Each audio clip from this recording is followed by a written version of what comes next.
That's why it's important people like Jamie come out and Tony and Shannon. But these are the ones that make a big difference between life and death, policymakers. And I think Shannon got some interesting news for us.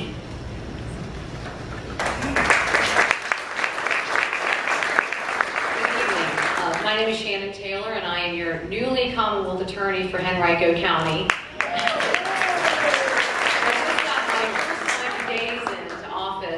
To this new administration, and of course, if some of you all have heard from me in previous settings, one of my big platform issues did deal with substance abuse, and particularly poignant with what Terry was saying with that eloquent Pledge of Allegiance, the idea of our veterans, and I'm very mindful of the issues that plague them of PTSD and drug addiction when they come back after serving our country.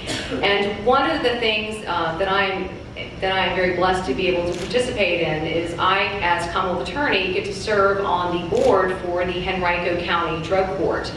The Henrico County Drug Court has been in existence since January of 2003. And through the last 9 years, as they have continued to evaluate the type of individual who comes into their program, they decided last year, the decision of Judge Catherine Hammond, who's the Chief Judge in Henrico, and Judge Gary Hicks, they decided to try to look back and evaluate to see how the success of their graduates have gone. And particularly what we talk about when, with the new word of reentry that we've heard a lot of talk about, but we hope is finally going to come into action this year. One of the things they looked at was this idea of recidivism.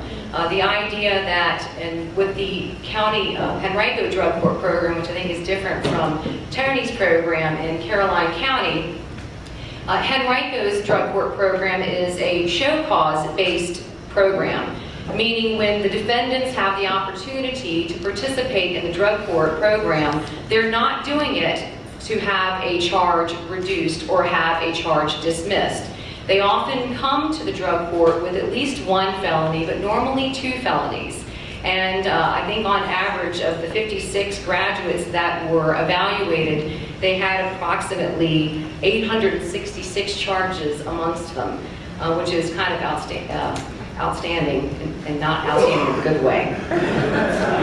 So when they looked back at these 56 graduates, they looked at them from the standpoint of, okay, we started in 2003, and we're looking at entry dates of 2003 to 2007, and graduation dates of 2004 to 2008.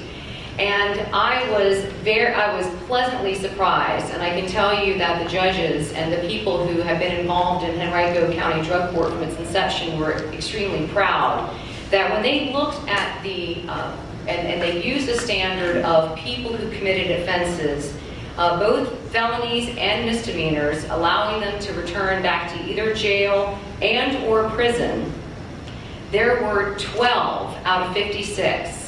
And that is the worst case scenario, because those 12 people, they were charged with offenses that could have some type of drug association, like larceny, misdemeanor, or felony, or even a felony drug possession, or a DUI, or perhaps even a prostitution case. But when you looked even beyond that, and you saw people driving after being a habitual offender, a failure to appear, or a trespass that has no associated charge of any type of drug charge associated with it, that number drops from 12 to 7. And when they did the analysis of what that meant percentage-wise, the best case scenario was that there was a recidivism rate of 9%. Worst case scenario was a percentage of 21%. Both percentages, of course, are better than the Commonwealth average of 29%. Now, I called John asking if I could use this opportunity to tell you all these great figures, recognizing, of course, that Henrico's program is a situation where people have already been convicted of felonies. They are in a situation where they have already gone to jail one time. What they're trying not to do is they're trying not to go back to jail. Whether or not they be exposed to a 12-month sentence or 12-year sentence, They finally have come to that point, as everyone in this room knows, where they want to stop living the way that they were living. And with the structure and the foundation that that drug court gave, it would take some people, as the young man said earlier, you don't want that cookie to get out of the oven until it's ready. Some people would graduate successfully with 200 days of sobriety. Some people, it would take them about 500 days. But whatever it was, the person took their time to use the resources that were there. And even if they fell once, they got up on their 2 feet again and they continued to move forward.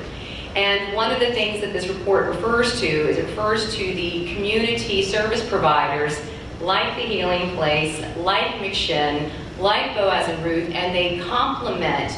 They talk about using those service providers as a complement to the idea of fighting addiction and to the idea of having that community base, which we all know is so critical for success. So as we continue to move forward in hoping to pursue this real idea of reentry and our ideas of helping our felons become existing, participating members of society again, we can look back at these figures and see how successful these programs are.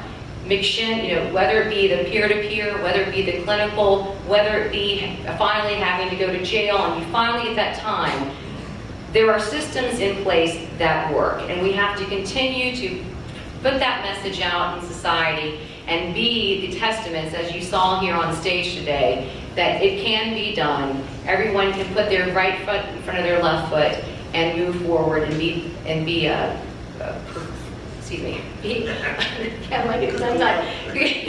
be productive members of society. So I just wanted to say, again, this was very last minute, so I do want to thank John. I am very familiar with the foundation.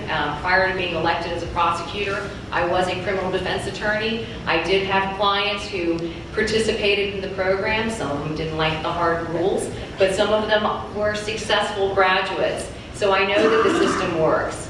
So I just hope that everyone continues to send out the good word.